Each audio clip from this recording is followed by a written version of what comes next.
ఆంధ్రప్రదేశ్ రాష్ట్రాన్ని అతలాకుతలం చేసినటువంటి మోంతా తుఫాను మీద వైఎస్ఆర్ కాంగ్రెస్ పార్టీ అధినేత జగన్మోహన్ రెడ్డి స్పందించారు.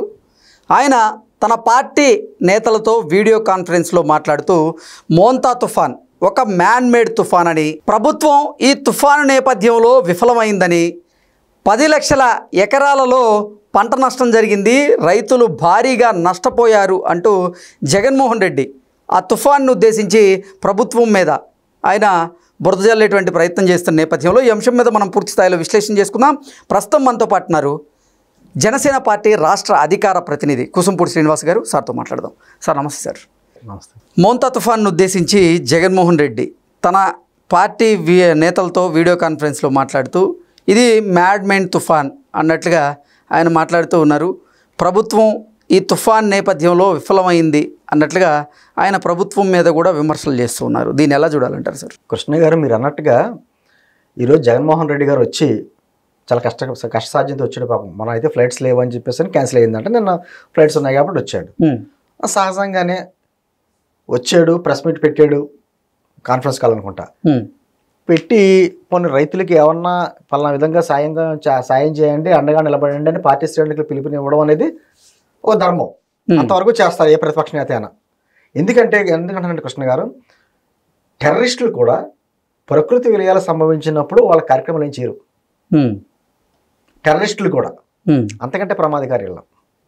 ఎందుకంటే ఒక పక్కన కూటమికి సంబంధించినటువంటి నాయకులు అందరూ, చంద్రబాబు దగ్గర నుంచి పవన్ కళ్యాణ్ గారి దగ్గర నుంచి లోకేష్ గారు దగ్గర నుంచి మంత్రులు, తర్వాత ఏమో అందరూ ఎమ్మెల్యేలు ఎంపీలు అందరూ కూడా నిరంతరం క్షేత్రస్థాయిలో ఉండి పైనుంచి చంద్రబాబు గారు, పవన్ కళ్యాణ్ గారు, వీళ్ళందరూ లోకేష్ గారు ఆర్టీజీఎస్ ద్వారా వీళ్ళు ఇచ్చేటువంటి సూచనలు సలహాలను తీసుకుని అధికారులతో మమేకమయ్యి ఎక్కడికెక్కడ సాధ్యమైనంత వరకు ఆస్తి నష్టాన్ని ప్రాణ నష్టాన్ని తగ్గించడానికి విశ్వ ప్రయత్నం చేశారు. దాంట్లో సఫలీకృతం అయ్యారు.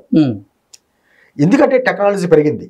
టెక్నాలజీ పెరిగిన తర్వాత తుఫాను ఎప్పుడు వస్తుంది, ఎంత ఏ స్థాయిలో వస్తుంది అని తెలిసిన తర్వాత దాన్ని తగ్గట్టుగా ఏర్పాట్లు చేసి ప్రజలందరినీ అక్కడ తరలించడం. ఎందుకంటే ఊళ్ళు ఖాళీ చేయాలండి కొంత. కృష్ణ గారు, ఎంత తుఫాను వచ్చినా కొంతమంది కదలరు, కొంత బలవంతంగా ఖాళీ చేయించాలి. వాళ్ళందరినీ బతిమాలి ముందే హెచ్చరించి వాళ్ళందరికీ తీసుకెళ్ళి వాళ్ళకి ఆ సరైన ఆహారం ఇవ్వాలి. అన్నిటికంటే ప్రమాదం అంటే చుట్టూ నీరు ఉంటుందో తాగడానికి నీళ్ళు ఉండవు. మంచినీరు ఇంపార్టెంట్, పిల్లలకేమో పాలు ఇవ్వాలి. దాంతోపాటు ఏమైంది, ఆ సమయంలోని వ్యాధి ప్రబలిస్తూ ఉంటాయి. అందుకని చెప్పేసి ఆరోగ్యపరమైనటువంటి రక్షణ తీసుకోవాలి. ఆ షెల్టర్ మళ్ళీ తుఫాను ఏంటంటే దిశను మార్చుకుంటుంది. మార్చుకుంటున్నప్పుడు దాని ప్రభావం 2-3 రోజులు ఉండొచ్చు. అందుకని మళ్ళీ తిరిగి వాళ్ళు వెళ్ళిపోకుండా వాళ్ళు ఉన్నంతకాలం వాళ్ళకి తగినటువంటి సపర్యలన్నీ చేయాలి.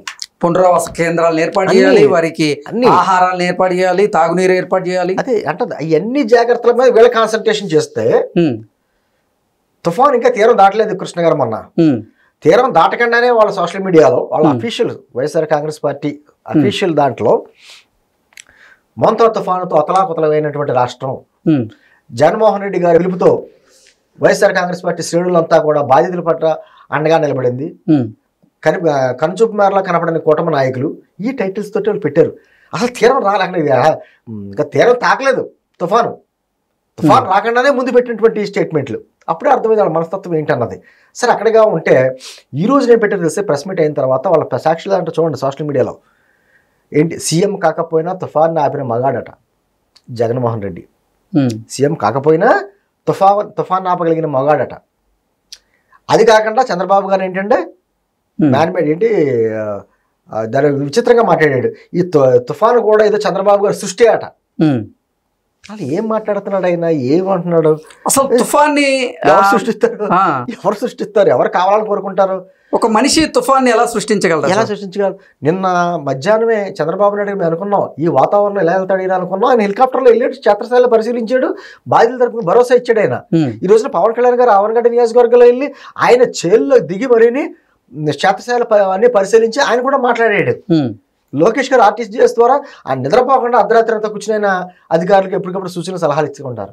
కలెక్టర్లు, అధికారులు, కింద నుంచి పారిశుధ్య సిబ్బంది కాడించి ఎలక్ట్రికల్ సిబ్బంది, విద్యుత్ సరఫరాకి ఆటంకం కలగకుండా, ఎక్కడికక్కడ రోడ్లు బ్లాక్ అవ్వకుండా చెట్లే కొట్టడం, అందరూ కలిసికట్టుగా సంయుక్తంగా సమిష్టి కృషి చేశారు. కాబట్టి చాలా భారీ నష్టం తగ్గింది. ఖచ్చితంగా వీటి ప్రభావం రైతుల మీద ఉంటుంది. సార్, ఇంచుమించు 1,28,000 హెక్టార్లు నీట మునిగినాయి అని చెప్పేసి 56,000 మంది చెందినటువంటి రైతులకు సంబంధించినటువంటి భూమని వీళ్ళకి ఏ విధంగా న్యాయం చేయాలని చెప్పేసి ఖచ్చితంగా రైతులందరికీ న్యాయం చేస్తాను హామీ చంద్రబాబు గారు పవన్ కళ్యాణ్ గారు ఇవ్వడం జరిగింది. ఈ లోపుగానే ఇతనేమంటాడో ఆల్రెడీ మేము ఏదో ఈ క్రాప్ ఇచ్చాం, రైతులకి ఆ పథకాలు ఇచ్చాం, ఈ పథకాలు ఇచ్చాం, ఈ కూటమి ప్రభుత్వం ఆపేసింది. ఎవరు ఆపేశారు?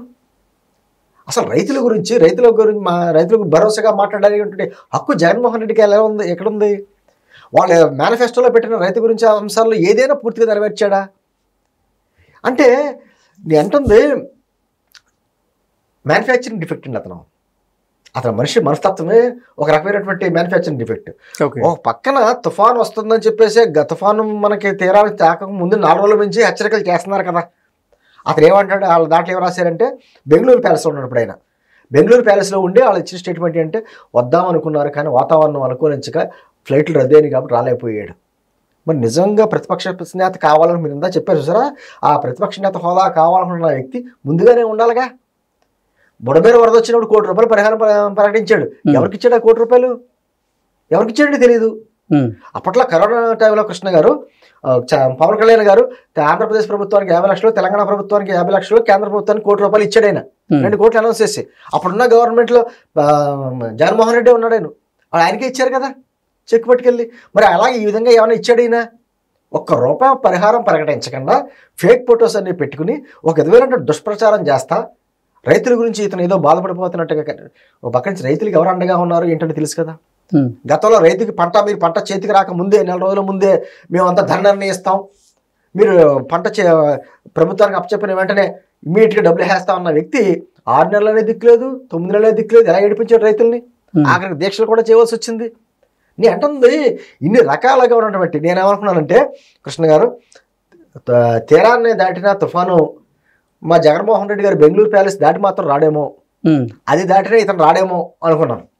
నిజంగా అలాగే తీరం దాటిన తర్వాత అది చెక్కబడిన తర్వాత వచ్చాడు. మరి ఇంకే ప్రజానాయకుడు అంటే నేను అంటుంది విమర్శ ఖచ్చితంగా చేయొచ్చు. ఎటువంటి విమర్శ చేయాలి?